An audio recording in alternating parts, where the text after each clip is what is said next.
Welcome to the Illiterate Man's Guide to Addictions, right?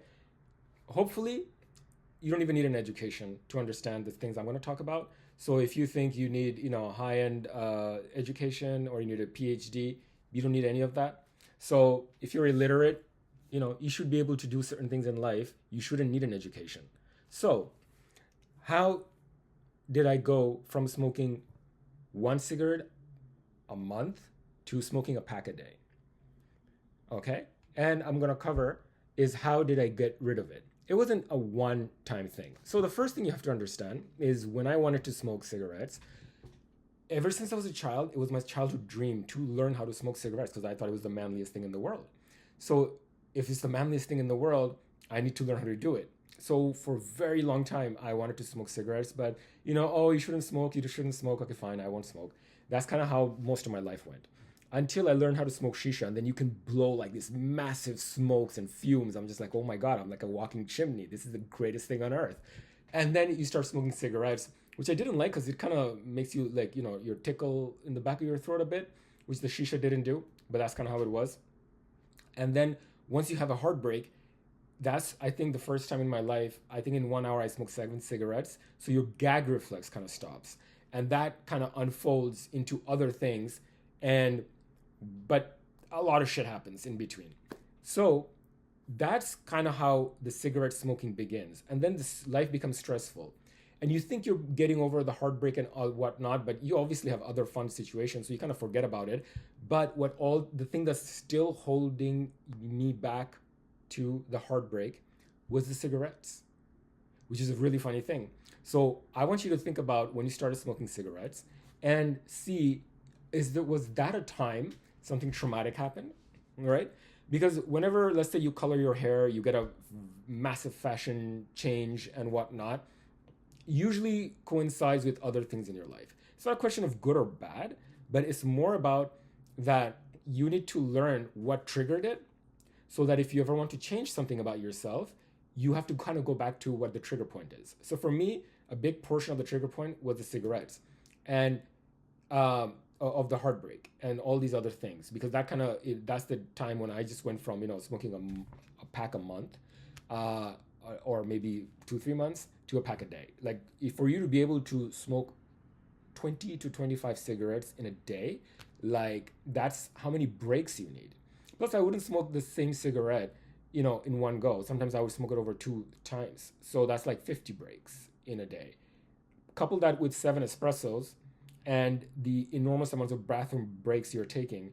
This is a great way if you want to self sabotage your life. And you will run into these things and you won't know why. All of a sudden, you're like, oh my God, I need to take more breaks. I don't feel like it. You get restless and blah, blah, blah, blah, blah.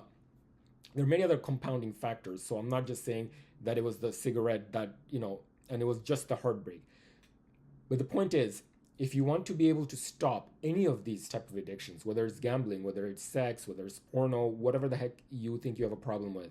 And here I'm defining addiction is where you no longer even enjoy the activity. When you're smoking a pack a day, you're no longer enjoying the activity, trust me. So what you need to do is identify a couple of things you want to stop, okay?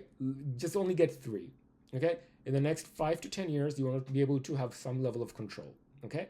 I don't smoke cigarettes, but to be honest, if I find a roach on the ground, there is nothing more tempting. I don't know why, but it is what it is, right?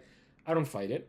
If there's a socially someone that gives me a cigarette, I'll smoke it. But it's not like, oh, I have to get into a whole conversation. Oh yeah, I don't smoke anymore. I used to smoke. Dude, I'm not trying to get into a conversation here about my smoking life and how I overcame addictions. This is just between you and I'm going to explain you how you do this. And I don't want this to ever become part of your personality. Don't become that person where you're like, oh yeah, I overcame X, Y, and Z, and now, this is all my personality. You will be, what I want to be able to teach you how to overcome a lot of these addiction problems you have, okay? Despite what the trigger is, despite how many people can't quit and all these other things. And the other thing is, you're not going to quit. You want to gain control, okay? It's becoming the dictator of your life, become the king of your life. You don't need the UN or the Security Council giving you any special permission. Just like how when you went to school, you have to ask for permission to go to the bathroom, right? To take a piss or even to take a shit. That programming will follow you for the rest of your life. So you always think you need some kind of permission. Oh, I need to speak to the doctor. Yes, you do. I'm not denying it, but you know what I mean. So what you need to do is master intermittent fasting. It took me 3 years to get full control of my appetite. If you have a big appetite in life, you're gonna most likely succeed unless you become obese or like morbidly obese. Like there are obese successful people also. So it's all about control. I don't care what you think you look like. I don't care what people say. We're not getting into that. You think you have a problem with something, you want to take care of it, I'm going to teach you how. And again, it's not me giving you 10-step process. Real things you have to learn in life, you got to do it, right? You can read about books about drinking alcohol, but if you've never drank alcohol, you don't know what you're talking about. If you've never had sex, you can read all the books and romantic novels, you don't know shit, okay? You can be a professor with a PhD, but if you've never done any drugs, dude, you don't know what the fuck you're talking about. So what you want to be able to do is experience intermittent fasting because it'll teach you how to overcome your appetite. I, in the beginning, started with 8 hours of fasting.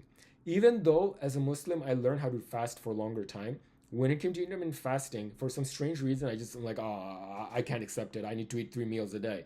Okay. So all of this nonsense that you are being programmed to believe in, like I need to eat 3 meals a day, my glucose is going to drop, my hormones are going to be up. Okay. 99% of the people listening to this, you'll be fine.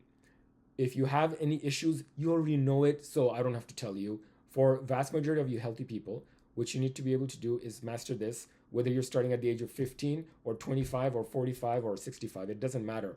Once in your life, you need to be able to control your hunger. That's the point, right? You have hunger, which is important because that will help you succeed things in life. If you don't have a high appetite or a high sex drive, I don't think you can really succeed in life. And the people who succeed in life are able to control their desires, and you want to be able to focus it. All of this stuff sounds very abstract and like woo focus and woo whatnot and nonsense. No. If you want to become tough, you need to get into fights. So learn how to fight. If you want to learn how to control your desires and your urges, before you can control your smoking, your porn addiction, all these other, whether it's shopping, and this applies to both girls, guys, and young, old, any race, it doesn't matter. Intermittent fasting has been around since the beginning of time. Some form of fasting, they couldn't call it intermittent fasting, obviously. Fasting is in every culture. Some cultures do it with fruits. Some cultures do it with, no water from this time to time. It doesn't matter, right? The point is, you need to get control over your stomach. And until you do that, you won't be able to even control what comes out of your mouth or what goes into your mouth. So if you can't control what goes into your mouth, you can't control what comes out of your mouth.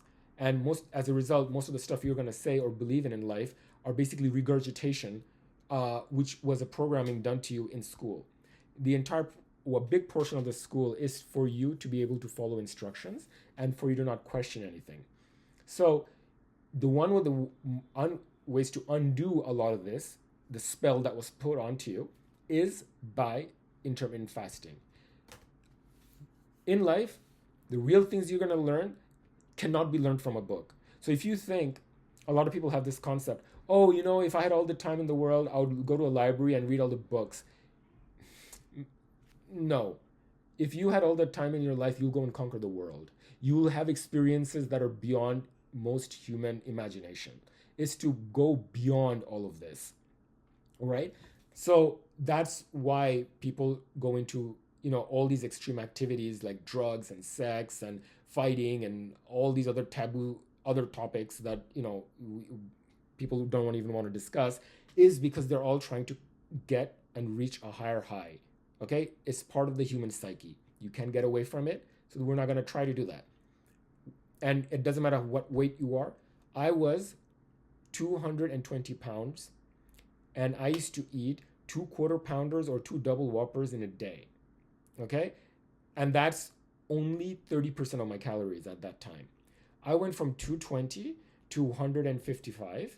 It took me 6 to 8 months, and I've tried a bunch of stuff, right? I tried, anyway, that's not even point. The most successful way to do this is to change the relationship you have with food, okay? Intermittent fasting, because it's an experience and it's a process, it will teach you everything it needs to teach you that I can't teach you in a video, right? If you want to lose weight, you have to go to the gym also. You have to pick up, not the gym, just go for a walk, do something. Because until you can't control your physical body, right? You can't do many things.